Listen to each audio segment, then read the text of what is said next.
So I did manage to get the crossover built, and it's been tested under various different configurations, and I did record a whole bunch of different examples for you guys to have a listen to. That'll be later on in the video. On a side note, some of you will like to know this. There is actually a little bit of phasing now between the subwoofer and the woofer. So, food for thought. The woofer actually is not contributing much as well. I should mention that. It's on so low, at a low crossover. I think I've got it set to 80 Hertz, and I've also set it up in the Marantz receiver that way. So anything under 80 it'll pick up, but not over. And I gotta say, like, it's just putting a little bit in there, but I notice it, and I do like it. I also did manage to figure out the phase problem, and as you can see in my OmniMic test here, I disconnect the tweeter, the mid, and also the woofer on the bottom, and you can see that there's not any other phase issues happening right across that table as well. So I'm pretty pumped about that. As far as listening and my preference, I'll let you know what that is after you guys choose, or you guys pick what you think sounds the best based on the recording and whatever. Take it with a grain of salt. It's obviously not as good as sitting down and listening. One disclaimer: when you are listening to this audio, keep in mind that it's only reproduced as best as I can get. What I'm using right now to record the audio is just a Tascam and a Video Micro. I found this is pretty good at picking it up, but it's not going to be as good as the original source. So take it with a grain of salt. I recommend using headphones. It's pretty good quality, I think, or a pretty accurate representation of what I'm actually listening to.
All right, let me know which ones you guys picked down below.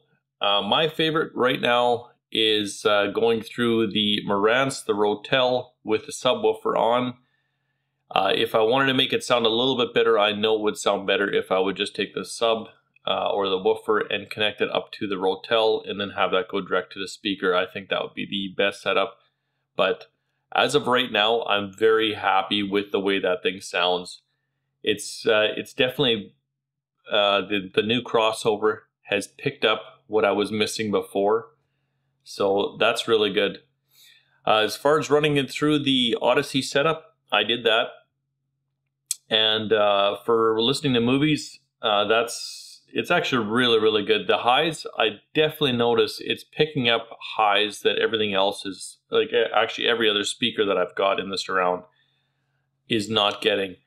Now I'm wishing I had that tweeter in my center channel for vocals, any kind of people talking. It's got a little something there that nothing else has. So it's just clean. You can really hear like you're there, kind of thing. I did do a measurement using the Omni mic as well, just so you guys can see what the finished curve looks like from both the Rotel and the Marantz, just so you can see. And the Rotel and the Marantz one is done after I ran Odyssey. So here's the two curves. You guys can see which one, I don't know, subjective, what you think turned out better, in your opinion.